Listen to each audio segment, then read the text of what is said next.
ফরিদপুর সদরের ৭ নং ওয়ার্ড পশ্চিম গোয়ালচামড় ২ নং সড়কের উদ্যোগে শান্তি শৃঙ্খলা বজায় রাখতে উঠান বৈঠক অনুষ্ঠিত হয়েছে।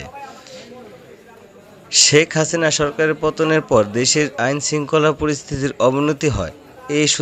এই সুযোগে দেশের বিভিন্ন স্থানে হামলা সংঘর্ষে নিহত হয় অসংখ্য মানুষ।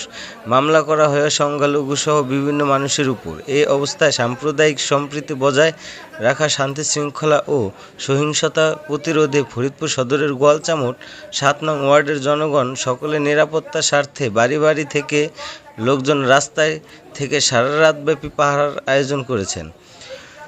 ১৬/৮/২০২৪ শুক্রবার রাত ৯ ঘটিকার দিকে ফরিদপুর পৌরসভার ৭ নং ওয়ার্ডের পশ্চিম গোয়ালচামড় ২ নং সড়কে সবাই একত্রিত হয়ে একটি উঠান বৈঠকের আয়োজন করেন। অনুষ্ঠানটি শহীদ মোল্লার সভাপতিত্বে এবং বেলায়েত হোসেন মোল্লার পরিচালনায়। এই উঠান বৈঠকে বক্তব্য রাখেন শেখ মোহাম্মদ শফিকুল ইসলাম, এটিও নুরুল ইসলাম, আলতাফ হোসেন, মোহাম্মদ শহীদুল্লাহ, শাহজাহান মোল্লা, ফরিদ খান সহ অনেকেই। এ সময় বক্তারা বলেন, দেশের বর্তমান প্রেক্ষাপটে বিভিন্ন স্থানে বিভিন্ন লোকের উপর টার্গেট করে তাদের উপর হামলা, লুটপাট চালানো হচ্ছে। তবে এ ধরনের সহিংসতা যাতে ফরিদপুর গোয়ালচামড় ২ নং সড়কে না হয় তার জন্য আমরা অতন্ত্র প্রহরী হয়ে থেকেছি। কেউ যাতে এ ধরনের বিশৃঙ্খলা করতে না পারে সেজন্য আমাদের ছেলেরা সর্বদা সজাগ ছিলাম।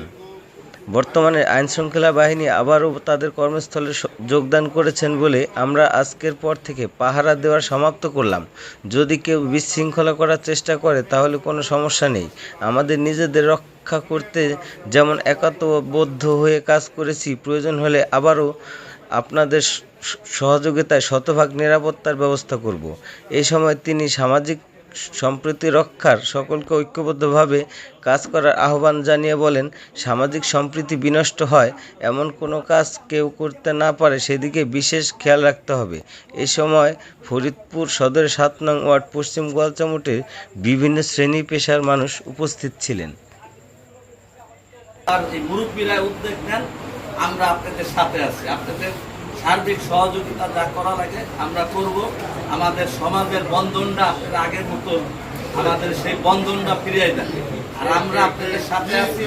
ব্যক্তিগত রেশারেশি এখানে আমার মনে হয় না রাখা, একজন আমার প্রতি রাগ থাকতে পারে, আমার আর একজনের প্রতি ভুল ধারণা থাকতে পারে, এগুলো ভুলে যায় আমাদের সমাজটা কিভাবে ভালো করা যায় এই ব্যাপারে আপনাদের সবার কাছে আমার বিনীত অনুরোধ।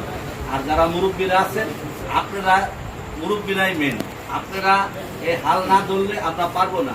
আপনারা শুধুমাত্র আমাদের এরকম সামনের কাতারে থাকবেন, আপনারা হুকুম দেবেন, ইনশাল্লাহ আমরা সবকিছু বাস্তবায়ন করতে পারবো।